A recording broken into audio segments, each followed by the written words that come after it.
drawer at her place used to hold spare towels. Now it holds 2 of your shirts. You've started saying "we" to his coworkers before you ever said it to each other. None of it happened on a single day.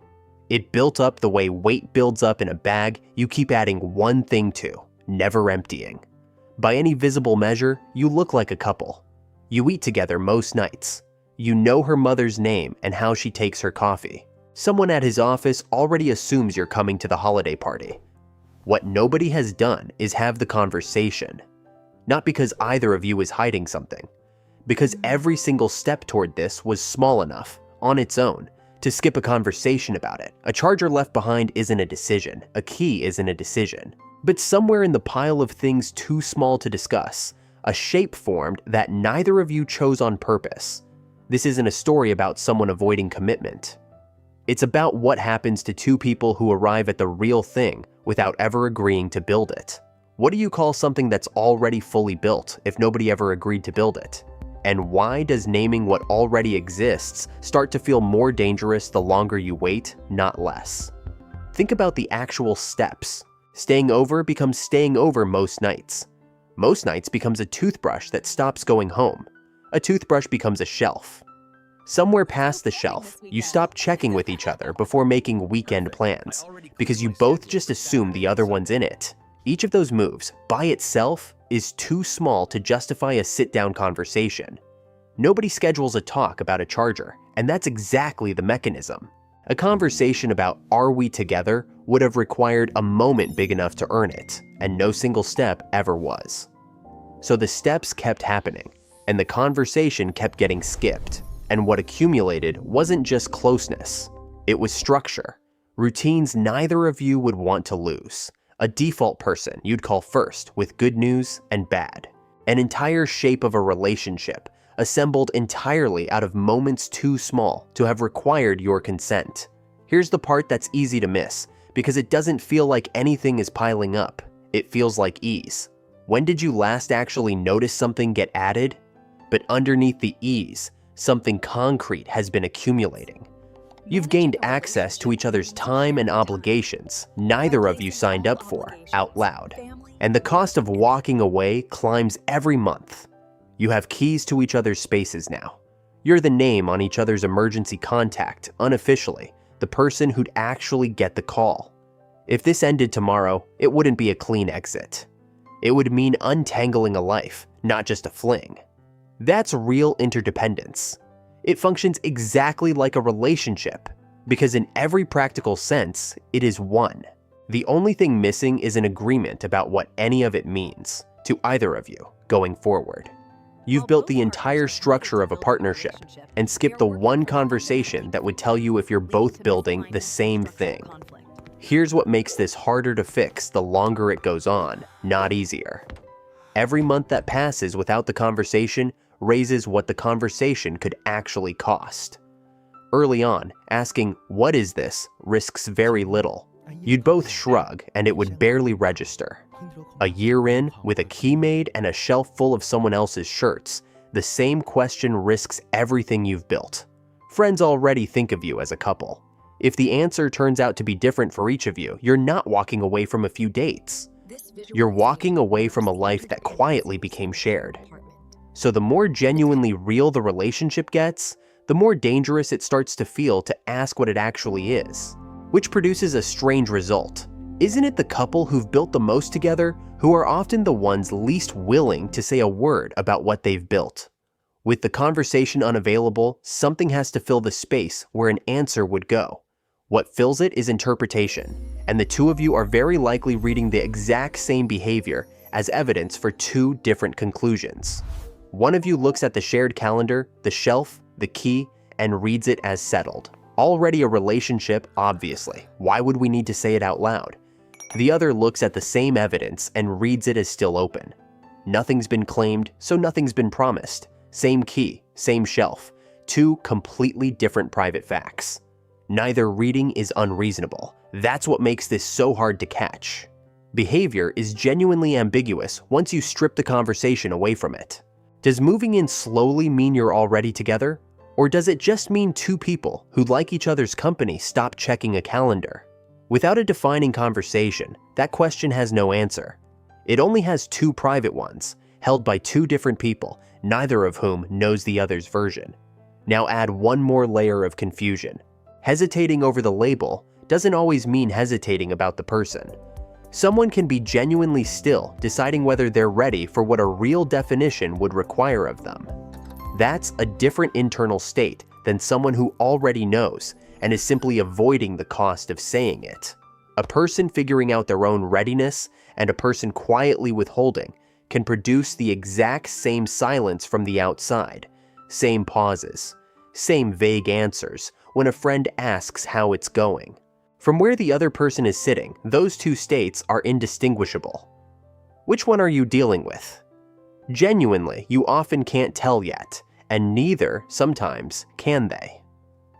Here's the harder truth underneath that nuance. Even once you understand why someone is hesitating, understanding it doesn't redistribute what it costs. Picture the one who's more comfortable staying undefined. Some nights, a version of the question sits right there, ready. A dinner ends well, the mood is open, the moment would hold it. And still, nothing gets said. Not because they're hiding something, because from where they're sitting, this isn't cowardice. It genuinely doesn't feel urgent. The routines work. The closeness is real. Why would you interrupt something that's going fine by turning it into a question with a wrong answer attached? So the sentence gets swallowed again, quietly, the way it was the night before. From inside that position, doing nothing doesn't feel like a choice at all. It feels like simply not messing with what's already working. But doing nothing is still a choice, and it's a choice that sets the terms for both people, whether or not it was meant that way. Whoever is comfortable undefined gets to keep drifting, no cost, no deadline. The other person is left carrying the uncertainty day to day. They also carry the risk of being the one who has to ask, and possibly hearing an answer they didn't want. That's the actual asymmetry underneath all this, not who loves whom more. Who gets to stay comfortable by doing nothing, and who has to spend something just to find out where they stand. Here's the loop this produces, stated plainly. One person avoids naming it because naming raises what naming could cost. Their silence gets read by the other as either there's nothing here yet or there's nothing left to say, depending on which private version they're holding. Either reading buys more time. More time means more accumulation. More accumulation means the next attempt at naming it costs even more than the last one would have, which makes staying silent look even more reasonable to the person who was already comfortable there. The loop doesn't need anyone to be dishonest. It just needs one skipped conversation to make the next one harder. Outside the two of you, this gets stranger. You're likely being introduced two different ways to two different sets of people, and neither of you is lying when you do it. To her friends, you might already be my partner. To his coworkers, you might still be someone I'm seeing. Which version is true? You usually don't hear the other one yourself. You find out secondhand, weeks later, from a mutual friend who mentions it in passing. Something in your chest drops a little, hearing your own relationship described back to you as a different thing than you thought. That's not betrayal. It's what happens when two private interpretations get spoken out loud to other people, separately, with no shared script to draw from. The same connection is genuinely existing as two incompatible facts, and it takes an outside voice to reveal the gap neither of you noticed you were standing across. There's a move that keeps this whole arrangement bearable for months at a time. Have you noticed the future coming up more than the present does? Vague future talk. A comment about what a place with a yard might look like someday. A joke about names for kids you don't have yet. It feels like progress. It releases just enough pressure that the actual question can wait another few weeks. But nothing has changed. You've talked about a future without agreeing on a present. And that's exactly why it works as a release valve. It gives both of you the feeling of forward motion. Neither of you has to risk the one sentence that would show whether you're actually moving the same direction. Months pass this way. The shelf fills further. The calendar fills further. The key stays in the coat pocket, and still, nobody has said what any of it means. This isn't sustainable, and it isn't free. Every month spent in the undefined version is a month one person spends managing a private uncertainty the other person doesn't have to think about at all. That's not neutral. That's an ongoing cost paid by only one of you. Meanwhile, the exit price keeps climbing. Keys, routines, friends who already know you as a pair. A version of the future you've half built out loud more than once. Sleep gets harder some nights for the one who's counting. Not because anything went wrong that day, because the counting itself is tiring and it never fully stops. The other person sleeps fine. That's not cruelty. It's just what happens when only one of you is carrying the math. Nobody agreed to any of it. Nobody can say with any confidence whether the other person is building the same thing. And nobody is keeping track of how much longer either of you can carry a life this size without a name on it. The difference between not yet ready and quietly avoiding was never a feeling. It only becomes visible the moment someone actually names what they want. Not yet defined and deliberately kept undefined feel completely identical from the inside, right up until one of you says something out loud. That's the test. Not a conversation about feelings in general, a specific answerable question. Here's the distinction worth carrying out of this.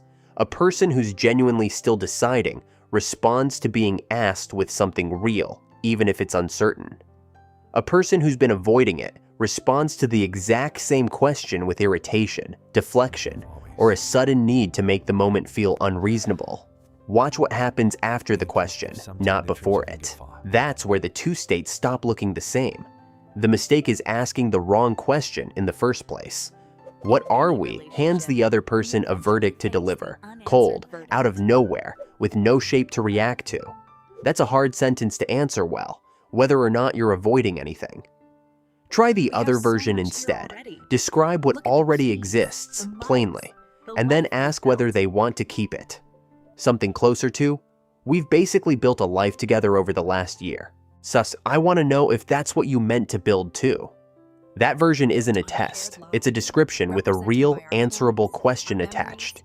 It gives them something to respond to instead of a blank space to fill.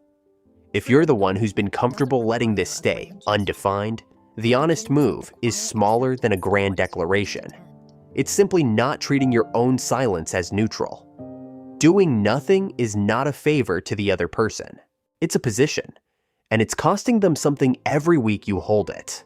If you're the one carrying the uncertainty, the useful move isn't to wait for a better moment. There won't be one. Naming it will always feel slightly premature or slightly overdue.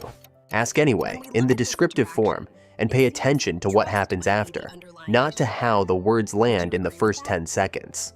And if the vague future talk has been doing the work of a real conversation for months, notice that pattern specifically. A comment about a future apartment is not an answer. It's a placeholder for one.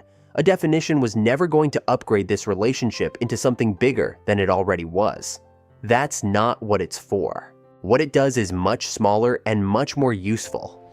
It makes the same actions mean the same thing to both of you.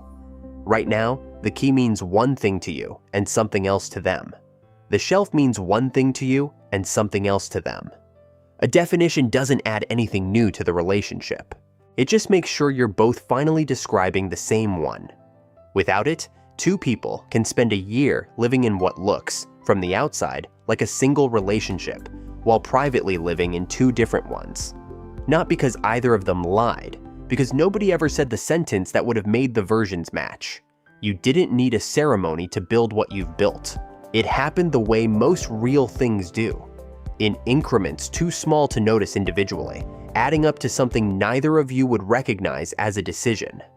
But a shape built without a conversation is still a shape, and it's still costing someone something to leave it unnamed. The key in the coat pocket was never the problem. The problem was two people carrying two different private meanings for the same key, each one certain, the other one new.